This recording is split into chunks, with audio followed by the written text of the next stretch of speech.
For Pacifica Radio, March the 21st, 2024. I'm Scott Horton. This is Antiwar Radio.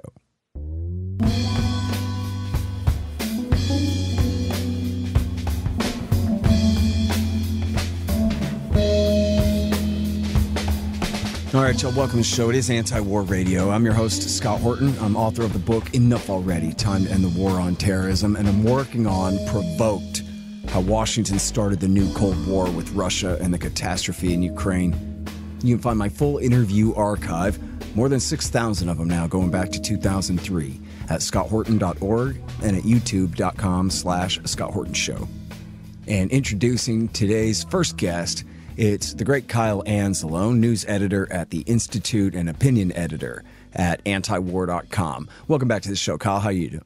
I'm doing all right, Scott. Thanks for having me back on the show. Really great to have you back on. So you had this piece at the Libertarian Institute. Physicians describe most appalling atrocities in Gaza that you co-wrote with Will Porter there. Please fill us in, sir. Yeah, Scott. So there was a 1-hour interview of 4 doctors who have recently been in Gaza. And not only are these physicians, but these are physicians who are at the heads of different medical groups that operate in Gaza and have spent years operating in Gaza from time to time. And so one of the doctors had like over 15 years of experience doing operations in Gaza. And so these are people very, very familiar with the Strip and with Palestinians. And they were all just horrified at what they had seen in Gaza, saying it was the worst conditions that they have seen. One doctor said that he was still waking up in the middle of the night, basically in terror of what he had seen, and just abysmal conditions.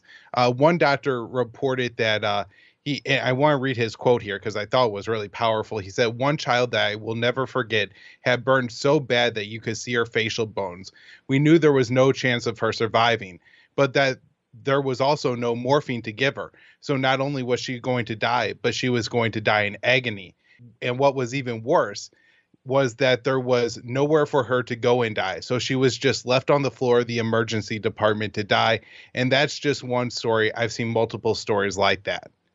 Yeah, it's absolutely sickening. Is there are they even discussing in D.C. or Tel Aviv about why they're preventing morphine and anesthesia and this most basic things for these people? I mean, I know they're deliberately killing them. I'm not stupid, but, the situation that you just described, why not let her have some morphine? And I mean the Israelis and the Americans, because they're the ones deciding whether she gets some or not. Right. So, the doctors complained about this during the panel, but this has been well documented throughout. The head of UNRWA had recently said that the Israeli restrictions on aid entering Gaza is so severe, they're now taking scissors out of children's medical kits, and everything is under the name of dual use, right? So if anything could possibly used by Hamas, and that includes antibiotics, that includes morphines and other sedatives. They said, a lot of people in Gaza have very, very serious burns or amputations, and these aren't things that you have one surgery on. It requires a lot of very intensive medical care over days, or else you're not going to survive it. You're going to get an infection, and that's eventually going to kill you. And so without antibiotics and without sedatives to put people to sleep, to do these very agonizing procedures day after day, it is creating these, post-apocalyptic conditions in Gaza. Even on our TV shows portraying the apocalypse, Scott, they have access to gauze and bandages. But I've read multiple reports, and these doctors talked about re-washing surgical gloves because there's no more gloves, washing and reusing gauze because there's no bandages whatsoever. Imagine having people show up to the hospital with serious injuries, needing amputation, and not even being able to put bandages over their wounds. Yeah, it's unbelievable. And this term dual use? I mean, imagine taking that term and changing it from something could be used for an innocent purpose or could be used as a weapon or to make weapons, right? Here, they've changed the definition to mean Hamas could use it, not as a weapon, but as a sedative for themselves, as anesthesia for themselves. That's what makes it dual use. You can't weaponize morphine. Right. And adding to the complications here, Scott, too, say you have a truck full of medical supplies prepared to enter Gaza. And then at the last inspection, the Israelis find a pair of scissors, some antibiotics or something like that. It's not that they just take this off of the truck and allow the rest of the truck to go through. All of that aid has to go through the entire inspections process again. And, time and time again, we've seen the photos and we've heard even U.S. senators complain that there's miles of trucks lined up waiting to enter Gaza, and they can't because either the Israeli protesters, the Israeli inspections, the lack of fuel, just so many problems preventing this from moving forward at all. It's Anti-War Radio. I'm Scott Horton talking with Kyle Anzalone from the Institute and Antiwar.com about Israel's genocide against the helpless Palestinians in Gaza.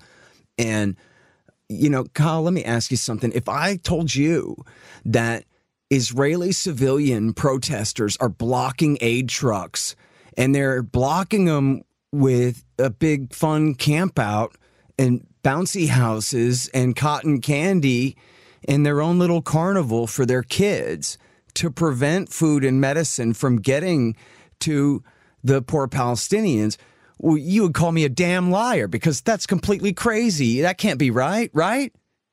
Well, no, that's what's going on, and it's well documented, especially in Israeli media. This isn't something that's getting a whole lot of attention in the U.S. media, but this is something that has been documented, and even U.S. officials, including in the State Department, have kind of had mealy-mouthed statements about how, the Israelis are kind of trying to do something about these protesters, but not really. One really important point I want to make here, Scott, and this is something that Dr. Menard, one of the doctors in that panel, brought up, is that it really doesn't matter if Israel increases the amount of aid that they're allowing into Gaza at this point, because there's no way to distribute it. And so it can't get to the people it needs to get to.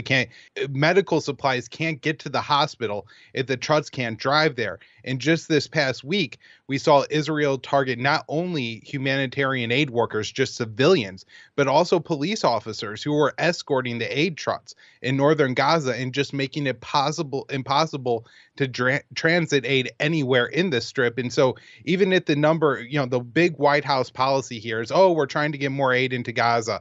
And they're saying it doesn't matter if the number of trucks goes up if you can't distribute it to where it needs to go anyways. And that's the situation that they're currently facing. And they're saying there needs to be an immediate ceasefire, which is, the one consensus in Washington is the thing that we can't have. Hold on just one sec. We got to make some money here. Man, Starbucks support for Israel's ethnic cleansing campaign is almost disgusting as their coffee. Don't you just hate them? You, me, and a lot of other people, too. It's time to boycott and divest from those genocidal, blood-drinking traitors at Starbucks. But you're still going to need your caffeine in the morning. Well, you guys are going to love Mundos coffee. It's so good, and the price is right. Check out a massive variety of awesome-tasting coffees at mundosartisancoffee.com. You'll be glad you did. That's mundosartisancoffee.com. Hey, guys. I had some wasps in my house, so I shot them to death with my trusty Bug Assault 3.0 model with the improved salt reservoir and bar safety. I don't have a deal with them, but the show does earn a kickback every time you get a Bug Assault or anything else you buy from Amazon.com by way of the link in the right-hand margin on the front page at scotthorton.org. So keep that in mind. And don't worry about the mess. Your wife will clean it up. Well, folks, sad to say, they lied us into war. All of them. World War I, World War II, Korea, Vietnam, Iraq War I, Serbia, Afghanistan, Iraq War II, Libya, Syria, Yemen. All of them. But now you can get the ebook, All the War Lies, by me for free. Just sign up for the email list at the bottom of the page at scotthorton.org or go to scotthorton.org/subscribe. Get All the War Lies by me for free. And then you'll never have to believe them again. So I'm looking at this story linked in the top section of antiwar.com today. As you just mentioned, war on Gaza, Israeli forces target aid workers in string of killings amid imminent famine. So could you please elaborate about that? Are you saying that a bomb dropped somewhere and maybe the Israelis missed and there was some collateral damage and some aid workers were killed? Or does this story really demonstrate that they are targeting and killing aid workers the same way that they've been targeting journalists and their families and aid workers all along here, Kyle? Yeah, absolutely, Scott. And I mean, it's been a string of attacks. Last week, I wrote a story for Antiwar.com. Five people, including one UNRWA worker, was killed when Israel intentionally hit a food distribution center in Rafah, saying that, we thought there was somebody from Hamas there. And then these attacks in the north, though, are actually targeted at the people that they killed, including a police commander. Middle East Eye has this all written up. And the police in Gaza, again, are very important here for making sure that the aid is able to get distributed around the strip. If the police are there, they could escort the aid. But if not, it's getting mobbed and also attacked by the Israeli forces. And, these are just, little stories that we have here and there, Scott. But over the past 5.5 months now, the WHO reports over 400 attacks on medical facilities and over, I think, close to 700 casualties among medical personnel in Gaza. And this is something that the doctors on that panel described. In fact, Dr. Maynard described a situation where he was told by the victim of this that a surgeon was in an operating theater operating, and an Israeli quadcopter drone, so a fairly small drone, entered the theater and shot him. And so he survived. He didn't die. It didn't kill him, but they actually shot a surgeon providing surgery and with a drone. So this is like the most dystopian thing going on in Gaza, and it's all underwritten by the U.S. And give us the latest breakdown of the numbers of killed here. I read in the Wall Street Journal, I think, that they killed a Hamas commander. Hey, guys, we got the number 3 guy.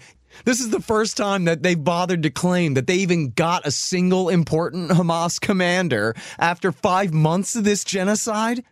There was one time early in the war where they did say they had taken out three of the 5 top Hamas commanders, and then that was widely dismissed pretty quickly. And so this does seem to be maybe one time where they actually were able to kill somebody high ranking in Hamas.